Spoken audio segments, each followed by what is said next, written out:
বন্ধুরা, আশা করি তোমরা সবাই ভালো আছো। আমি আজকে নবম দশম শ্রেণীর চেঞ্জিং সেন্টেন্স বিষয় নিয়ে আলোচনা শুরু করছি। আমি মোহাম্মদ শরীফ মাহমুদ, সহকারী শিক্ষক, মুন্সিরহাট জে&ডি আলী উচ্চ বিদ্যালয়, ফরিদগঞ্জ, চাঁদপুর। শিক্ষার্থী বন্ধুরা, চেঞ্জিং সেন্টেন্সের বিষয়টা নিয়ে আমরা আগের ক্লাসগুলোতে বলছিলাম যে মূলত সেন্টেন্স 3 বা 4 রকমের পরিবর্তন, মানে 3 বা 4টি বিষয়ের উপর ভিত্তি করে আমরা সেন্টেন্সগুলিকে চেঞ্জ বা পরিবর্তন করে থাকি। যাই হোক, আমাদের আজকের যে চেঞ্জিং সেন্টেন্সের পার্ট বা অংশ আমরা আলোচনা করব সেটি হচ্ছে simple to compound. Simple to compound এর আগে অবশ্যই আমরা জেনে নিতে হবে সিম্পল সেন্টেন্স এবং কম্পাউন্ড সেন্টেন্সের গঠন প্রকৃতি বা গঠন অনুযায়ী কিভাবে সেগুলি তৈরি হয়। আমরা আগের ক্লাসে বলছিলাম যে সিম্পল সেন্টেন্স সহজ কথায় বুঝবো যেই সেন্টেন্সে একটি মাত্র সাবজেক্ট এবং একটি মাত্র ফিনিট ভার্ব থাকে। একটি মাত্র সাবজেক্ট এবং একটি মাত্র ফিনিট ভার্ব যুক্ত বাক্য বা সেন্টেন্সটিই হলো সিম্পল সেন্টেন্স। আর কম্পাউন্ড সেন্টেন্স হবে, বলা চলে দুইটি সিম্পল সেন্টেন্সে and but or so thereafter ইত্যাদি কানেক্টর দ্বারা বা কনজাংশন দ্বারা যুক্ত হওয়াটাই হলো কম্পাউন্ড সেন্টেন্স। তার মানে কম্পাউন্ড সেন্টেন্সের 2টি ক্লজ বা 2টি অংশ থাকবে এবং 2টি ক্লজেই হবে প্রিন্সিপাল ক্লজ। তো যাই হোক, পূর্বের আলোচনা থেকে আমরা এগুলো অবশ্যই আগে ধারণা নিয়েছি। আজ আমরা যেটি শিখব বা যে বিষয় নিয়ে আলোচনা করব সেটি হলো how to change simple into compound. এক্ষেত্রে বেশ কয়েকটি সূত্র নিয়ম, আমরা আসলে যা বলতেছি নিয়ম অনুসারে আমাদেরকে এই পরিবর্তনগুলি করতে হবে। যেমন প্রথম যেই সূত্রটি বা যে নিয়মটি বা যে বিধিটি আমাদেরকে পড়তে হবে সেটি হলো, সাধারণত আমরা জানি পার্টিসিপল বা প্রেজেন্ট পার্টিসিপল যুক্ত, আমরা বলবো প্রেজেন্ট পার্টিসিপল যুক্ত। আচ্ছা, প্রেজেন্ট পার্টিসিপল যুক্ত বলতে যদি কোনো সিম্পল সেন্টেন্সে প্রেজেন্ট পার্টিসিপল দিয়ে শুরু থাকে বা প্রেজেন্ট পার্টিসিপল থাকে, তবে কম্পাউন্ড করিবার সময় আমাদেরকে প্রথম করতে হবে ওই সেন্টেন্সের দ্বিতীয় ক্লজ বা দ্বিতীয় অংশের সাবজেক্ট লিখতে হবে। আবার বিষয়টা বলছি, শিক্ষার্থী বন্ধুরা একটু মনোযোগ দিয়ে শোনো, তারপরে সবাই খাতা কলমে উদাহরণগুলি লিখে সবাই চর্চা করতে চেষ্টা করবো এবং আমাদের সাথে যারা ক্লাসে সরাসরি বা পরে ভিডিওতে তোমরা যারা দেখবা তারা উদাহরণগুলি দেখে নিজে নিজে বুঝে বা পাঠ্য বইয়ের বা তোমার যে ইংরেজি গ্রামার ব্যাকরণ যে বই আছে ওইগুলির আলোকে তোমরা বাসায় নিজেরা বসে চর্চা করতে চেষ্টা করবা। আশা করি সূত্র বা নিয়ম বুঝলে অন্তত তোমাদের এই কাজটা উপকৃত তোমরা হবে বা তোমাদের উপকার হবে যে কিভাবে তোমরা সিম্পলকে কম্পাউন্ড বাক্য হিসাবে তৈরি করা যায়। আমি বলছি, যদি কোনো সিম্পল সেন্টেন্সের শুরুতে বা প্রথমে বা সিম্পল সেন্টেন্সের মধ্যে প্রেজেন্ট পার্টিসিপল থাকে, এই ধরনের সিম্পলকে কম্পাউন্ড করিবার সময় প্রথম করতে হবে আমাকে ওই সেন্টেন্সের দ্বিতীয় অংশের সাবজেক্ট লিখতে হবে। এরপরে দ্বিতীয় অংশের টেন্স অনুসারে, অর্থাৎ দ্বিতীয় অংশটি যেই টেন্সের থাকবে ওই টেন্স অনুসারে পার্টিসিপল যুক্ত ভার্বের টেন্স বা ভার্ব লিখতে হবে। পার্টিসিপল যুক্ত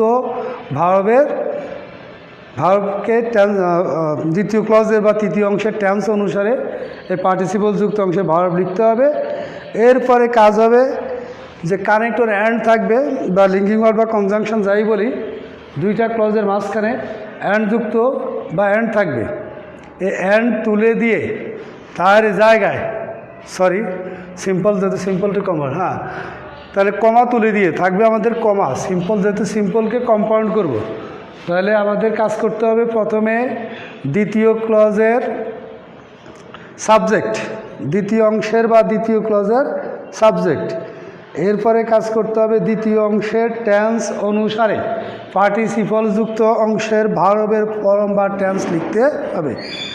এরপরে কমায়ের জায়গায় একটি অ্যান্ড লিখে, কমায়ের জায়গায় অ্যান্ড লিখে তারপরের অংশ লিখতে হবে। যেমন আমি যদি বলি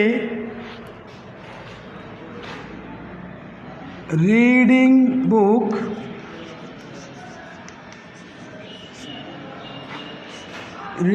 বুক কমা দিয়ে লিখলাম the boy made a good result.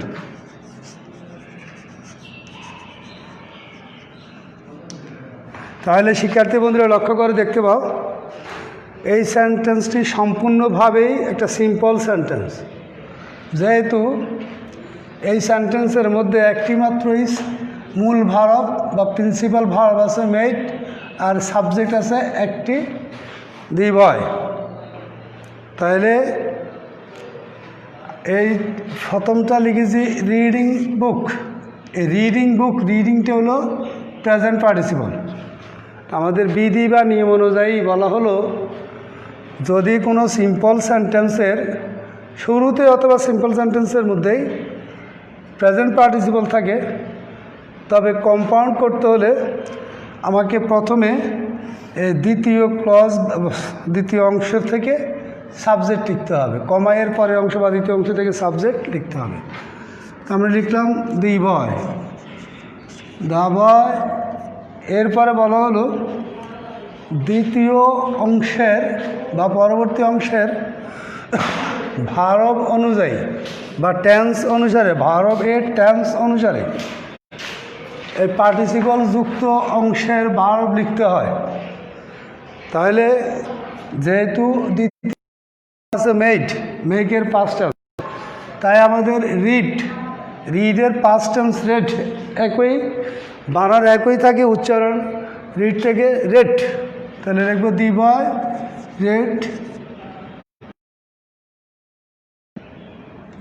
Red book. কমায়ের জায়গায় অ্যান্ড বসিয়ে দ্বিতীয় ক্লজ লিখতে হবে। তাহলে কমায়ের জায়গায় লিখলাম অ্যান্ড লিখে দ্বিতীয় অংশ। এই ক্ষেত্রে মনে রাখতে হবে যেহেতু আমি দ্বিতীয় অংশের সাবজেক্ট প্রথমেই নিয়ে নিয়েছি, তার মানে এখানে উভয় অংশের সাবজেক্ট একই। তাই যদি কোনো কম্পাউন্ড সেন্টেন্স অ্যান্ড যুক্ত থাকে এবং উভয় অংশের সাবজেক্ট একই হয়, তাহলে দ্বিতীয় অংশের সাবজেক্ট না লিখলেও চলে বা লিখতে হয় না। তাহলে আমরা লিখবো the boy read book and made a good result. প্রিয় শিক্ষার্থী বন্ধুরা, মনে করি আরেকটি উদাহরণ দিয়ে বা আরেকটি উদাহরণ দিলে লিখলে হয়তো তোমরা আরেকটু বুঝতে সক্ষম হবে। তাই তোমরা আবার একটু মনোযোগ দিয়ে শুনো। আমি আরেকটা উদাহরণ লিখছি। যেমন আমরা যদি লিখি ড্রিঙ্কিং ওয়াটার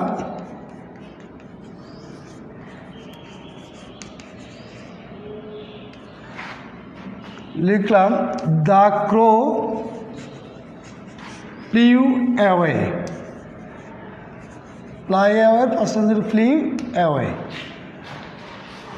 শিক্ষার্থী বন্ধুরা একটু লক্ষ্য করো, সেন্টেন্সটি সিম্পল সেন্টেন্স। আবারও বলছি, এই সেন্টেন্সের সাবজেক্ট হলো দি ক্রো, ভার্ব বা প্রিন্সিপাল ভার্ব হলো ফ্লিউ, ফ্লাই এর পাস্ট ফর্ম ফ্লিউ। তাহলে ফ্লিউ অ্যাওয়ে উড়িয়ে যাওয়া বা উড়ে চলে গেল যাই বলি। এবার আমাদের কাজ হবে, যেহেতু এই সেন্টেন্সটি শুরুতেই ড্রিঙ্ক মূল ভার্বের সাথে আইএনজি যোগ হয়ে প্রেজেন্ট পার্টিসিপল তৈরি হয়েছে। নিয়ম হলো প্রেজেন্ট পার্টিসিপল যুক্ত কোনো সিম্পল সেন্টেন্সকে যদি আমরা কম্পাউন্ড সেন্টেন্সে পরিণত করি, তাহলেই আমাদের প্রথম কাজ করতে হবে এই বাক্যের সাবজেক্ট। সাবজেক্ট এখানে বলা আছে দি ক্রো। আমি লিখলাম দি ক্রো বা দ্য ক্রো, যাই বলি দি ক্রো। এরপরে আসো দ্বিতীয় অংশের ভার্ব অনুসারে পার্টিসিপল যুক্ত অংশের ভার্ব লিখতে হবে। আমাদের দ্বিতীয় অংশের ভার্ব হলো প্লিউ, তার মানে প্লাইয়ের পাস্ট টেন্স। তাহলে ড্রিঙ্কের পাস্ট ফর্ম লিখতে হবে ড্র্যাঙ্ক। তাহলে the crow drank, DRAN, drank water. এরপরে বলা হলো লিখে কমা এর পরিবর্তে বা কমা তুলে দিয়ে তার জায়গায় অ্যান্ড বসাতে হবে। লিখলাম অ্যান্ড, যেহেতু and but or so yet therefore so after hence ইত্যাদি হলো কম্পাউন্ড সেন্টেন্সের বৈশিষ্ট্য বা কম্পাউন্ড সেন্টেন্স নিবার জন্য মাঝখানে বা দুটো অংশ যুক্ত করার জন্য ব্যবহার করা হয়। তাই লিখলাম অ্যান্ড। এবার আগের কথা অনুযায়ী the crow drank water and, এখন কথা ছিল দ্য ক্রো ফ্লিউ অ্যাওয়ে। তো যেহেতু আগে বলছে যেহেতু অ্যান্ডযুক্ত কম্পাউন্ডের উভয় অংশে যদি একই সাবজেক্ট বসে বা একই সাবজেক্ট ব্যবহৃত হয় বা একই সাবজেক্টকে নির্দেশ করে, তবে দ্বিতীয় অংশের সাবজেক্ট না লিখলেও চলে বা লিখতে হয় না। এই ক্ষেত্রে আমি এখানেও সাবজেক্ট না লিখে ভার্ব থেকে বাকি অংশ and flew away, and flew away.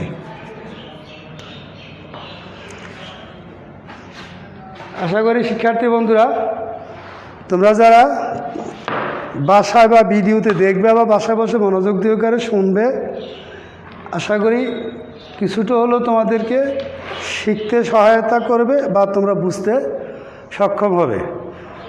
এই নিয়মটি সবাই আবারও নিয়মটি আমি আরেকবার বলে দিচ্ছি, আরেকবার নিয়মটি শোনো।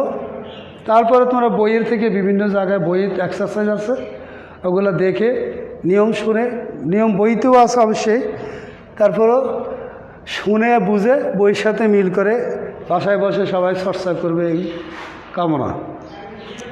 আমাদের বিষয়টি বলছি, যদি কোনো সিম্পল সেন্টেন্সের মধ্যে প্রেজেন্ট পার্টিসিপল অথবা প্রেজেন্ট পার্টিসিপল দিয়ে যদি কোনো সিম্পল সেন্টেন্স শুরু হয়, এক কথা হলো বইয়ের ভাষায় বলতে হবে প্রেজেন্ট পার্টিসিপল যুক্ত সিম্পল সেন্টেন্সকে কম্পাউন্ড করিবার সময় প্রথমে আমাদেরকে কি করতে হবে, এই সেন্টেন্সের সাবজেক্ট লিখতে হবে। সাবজেক্ট পার্টিসিপল যুক্ত অংশের পরে সাধারণত সাবজেক্ট এখানে পাওয়া যাবে। এই সাবজেক্ট লিখে সাবজেক্টের পরে দ্বিতীয় অংশের ভার্ব অনুযায়ী, অর্থাৎ দ্বিতীয় অংশের ভার্বটি কোন ফর্মে আছে, যেহেতু আমরা জানি একটা ভার্বের তিনটা ফর্ম হয়, প্রেজেন্ট পাস্ট ফার্স্ট পার্টিসিপল। এখন যেই ফর্ম থাকবে ওই ফর্ম বা রূপ অনুযায়ী আমাদেরকে প্রথম অংশের বা পার্টিসিপল যুক্ত অংশের বা পার্টিসিপল যুক্ত ভার্বের রূপ লিখতে হবে। এরপরে সহজ কথা, তোমাকে কমায়ের আগ পর্যন্ত লিখে কমায়ের জায়গায় একটা অ্যান্ড বসাবে, তারপরে দ্বিতীয় অংশের সাবজেক্ট বাদ দিয়ে বাকি অংশ লিখতে হবে। এবার শিক্ষার্থী বন্ধুরা আমরা আরেকটা নিয়মে আলোচনা করি, আরেকটা সূত্র বা আরেকটা নিয়ম নিয়ে আমরা কথা বলি। যারা এই নিয়মটি শুনেছ তারা দ্বিতীয় নিয়মটি শোনা বা বোঝার জন্য আবার একটু মনোযোগ দিয়ে শোনো। রুলস 2, এখানে অনেকগুলি রুলস না, ঠিক 4-5টা রুলস দিয়ে আমরা সিম্পলকে কম্পাউন্ড করতে পারি। এরপরে ধারাবাহিকভাবে আমাদেরকে আরও অন্যান্য কাজ করতে হবে।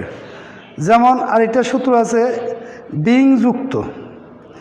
বিং বলতে আমরা সাধারণত বুঝি বি ভার্বের সাথে, বি একটা ভার্ব বি ভার্বের সাথে আইএনজি যোগ করলেই তাকে বলা বিং।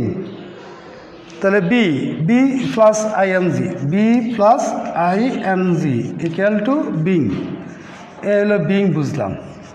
মূলত বি বলতে আমরা বুঝি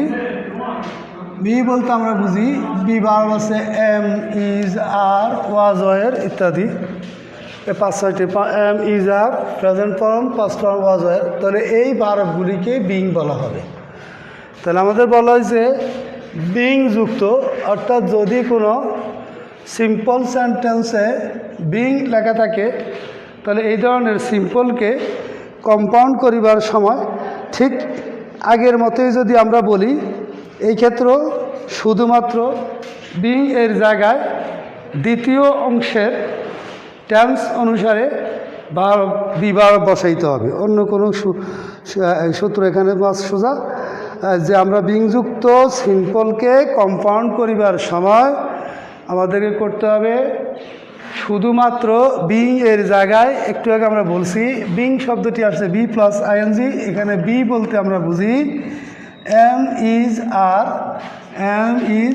আর ওয়াজ ওয়ার, এই হলো আমাদের বি ভার্ব। তা আমাদের কাজ করতে হবে, যদি কোনো সিম্পল সেন্টেন্সের মধ্যে বিং লেখা থাকে, যেমন আমি যদি একটা উদাহরণ লিখি, the water being salty, the water being salty, comma দিয়ে লিখলাম we could not drink it. তাহলে কি দাঁড়াচ্ছে লক্ষ্য করো, এখানে the water being salty, the water being যুক্ত একটা আলাদা অংশে প্রথম ক্লজের মধ্যেই বিং শব্দটি লেখা আছে। আমাদের নিয়ম হলো যদি কোনো সিম্পল সেন্টেন্সে বিং থাকে তাহলে কম্পাউন্ড করিবার সময় দ্বিতীয় অংশের অর্থাৎ বিংযুক্ত অংশ ছাড়া বাকি যেই অংশটি থাকবে ওই অংশটি যেই টেন্সের থাকে আমাদেরকে ওই টেন্স অনুযায়ী প্রথম অংশে বি ভার্ব বসাইতে হবে। আর যদি সাবজেক্ট যদি থাকে তাতে সাবজেক্ট লিখবই, সাবজেক্ট যাই হোক, এটা দিয়ে আমাদের আগে সাবজেক্ট যা, যদি সাবজেক্ট না থাকতো তাহলে আমরা দ্বিতীয় অংশ থেকে সাবজেক্ট এনে লিখতে পারতাম। তো যাই হোক, আমাদের মূল কথা হলো বিং লিখা, বিংযুক্ত সেন্টেন্সে সিম্পল, যেহেতু এখানে কোনো প্রিন্সিপাল ভার্ব নাই। একটা সেন্টেন্সের মূল বৈশিষ্ট্য হলো সেন্টেন্সে অবশ্যই ভার্ব থাকবে, সাবজেক্ট থাকবে। কোনো কোনো ক্ষেত্রে সাবজেক্ট থাকে, কোনো কোনো ক্ষেত্রে সাবজেক্ট থাকে না, কিন্তু ভার্ব অবশ্যই থাকতে হবে। প্রিন্সিপাল ভার্ব না থাকলে কোনো বা ভার্ব না থাকলে কোনো সেন্টেন্স গঠন করা যায় না বা ক্লজও গঠন করা যায় না। তো যাই হোক, প্রথম অংশে বিং এর জায়গায় সূত্র বা নিয়ম অনুযায়ী দ্বিতীয় অংশে লেখা আছে কুড নট পাস্ট ফর্ম, ক্যানের পাস্ট ফর্ম কুড, তাহলে দ্বিতীয় অংশটি পাস্ট টেন্স। তাহলে আমাকে বিং এর জায়গায় বি ভার্বের পাস্ট ফর্ম কোনটি এটি আগে খুঁজতে হবে। লিখলাম দ্য ওয়াটার। এবার যেহেতু বি ভার্ব আসছে, বিং থেকে বি থেকে am is are was were, আমরা জানি am is are base form আর ওয়াজ ওয়ার হলো ফার্স্ট ফর্ম। তা আমাদের দ্বিতীয় অংশ যেহেতু ফার্স্ট টেন্স আছে বা ফার্স্ট ফর্মে আছে, তাহলে আমাকে বিং এর জায়গায় the water third person singular was বসাইতে হবে। তাহলে the water was salty, the water was salty.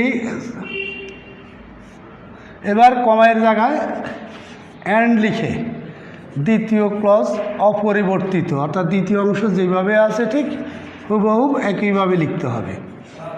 তাহলে কি দাঁড়ায়, দি water was salty and we could not drink ইট।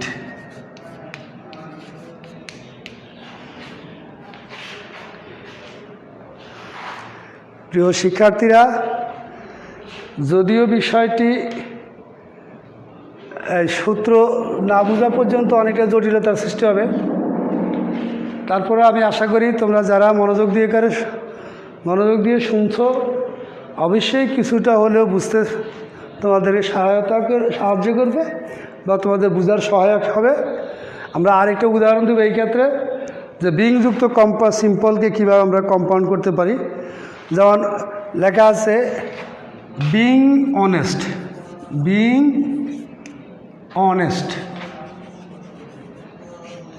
কমা দিয়ে লিখলাম হি can not tell a lie. তাহলে কি দাঁড়াচ্ছে, being honest he can not tell a lie. তাহলে এই বাক্যের শুরুতে কোনো সাবজেক্ট নাই, তাহলে আমাদেরকে নিয়ম অনুযায়ী প্রথমে দ্বিতীয় অংশ থেকে সাবজেক্ট আনতে হবে।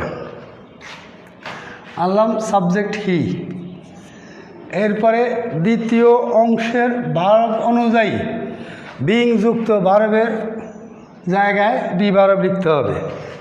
তাহলে দ্বিতীয় অংশের ভার্ব আছে ক্যান নট, অবশ্যই ভার্বের প্রেজেন্ট ফর্ম। একটু আগে বলছি ক্যান থেকে কুড ফার্স্ট ফর্ম, তাহলে ক্যান নট প্রেজেন্ট ফর্ম। তাহলে আমাকে লিখতে হবে বি ভার্বের present form, he third person singular number, এর সাথে আসবে ইজ। তাহলে হি ইজ, এরপরে কমায়ের পূর্ব পর্যন্ত লিখে কমায়ের জায়গায় অ্যান্ড বসিয়ে আবার দ্বিতীয় অংশ। এই ক্ষেত্রে যেহেতু আমরা আগের নিয়মে বলেছিলাম অ্যান্ড যুক্ত অংশের উভয় অংশের সাবজেক্ট যদি একই হয় তাহলে দ্বিতীয় অংশের সাবজেক্ট না লিখলেও চলে বা লিখতে হয় না। তো এই ক্ষেত্রে আমাদের হি সাবজেক্ট আমরা প্রথম লিখে নিয়েছি, এই ক্ষেত্রে সাবজেক্ট লিখব না। তাহলে কী হবে can not tell a lie, can not tell a lie, অথবা সাবজেক্ট লিখতেও পারি আমরা। তাহলে কি দাঁড়ালো he is honest and he, যদি সাবজেক্ট লিখতাম তাহলে he can not tell a lie, আর সাবজেক্ট না লিখলে যেইভাবে আছে এইভাবেই। তাই শিক্ষার্থী বন্ধুরা আমরা আজকে বেশি করব না, আজকের এই দুইটি সূত্র বা দুইটি নিয়মের মাধ্যমে আমরা পরবর্তী ক্লাসে বাকি সূত্রগুলি বা নিয়মগুলি আমরা লিখব। তা আজকে প্রত্যেকে খাতায় কলমে লিখে নিয়ে যাও আমাদের পরবর্তী তোমরা বাড়িতে কাজ করার জন্য, যে কিভাবে তোমরা এই সূত্রগুলি চর্চা করবে বা প্র্যাকটিস করে নিজে নিজে কিভাবে বাসায় বসে বাড়িতে বসে যার যার নিরাপদ স্থানে থেকে তোমরা কিভাবে এই শিক্ষাটি অর্জন করতে পারবে, তোমরা সবাই এইভাবে লক্ষ্য রাখো। তাই সবাই বাড়ির কাজ করার জন্য খাতা কলমে লিখে নাও।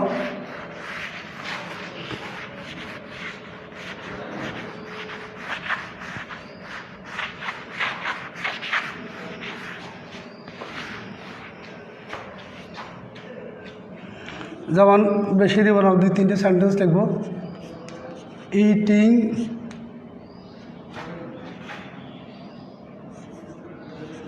ব্যালেন্সড ডায়েট, কমা দিয়ে লিখলাম দি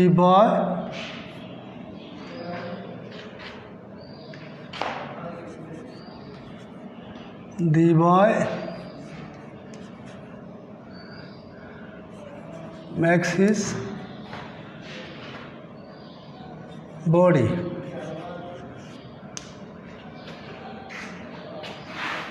আর এটা লিখলাম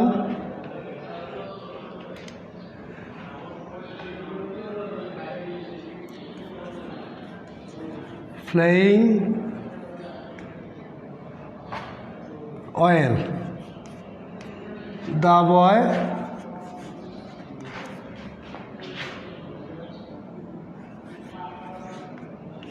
got the first prize.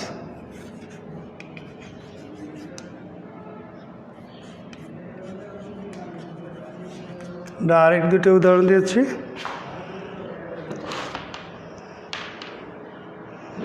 যেমন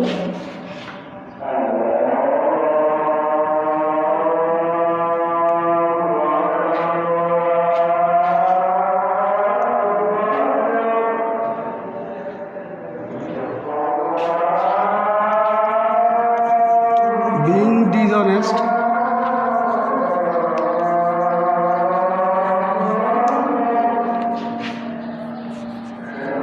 the boy can do anything. 4 number,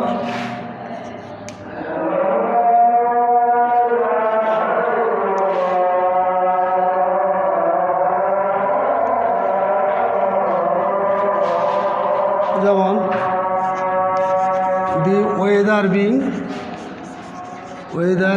cold, we could not go out.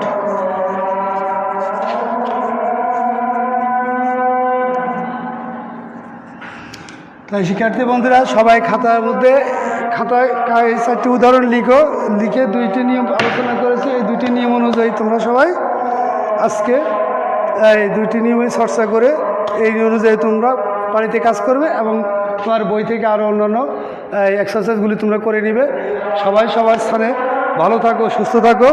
ভবিষ্যতের শুভকামনায় আজকের মতো এখানে শেষ করলাম। আল্লাহ হাফেজ, সবাইকে ধন্যবাদ।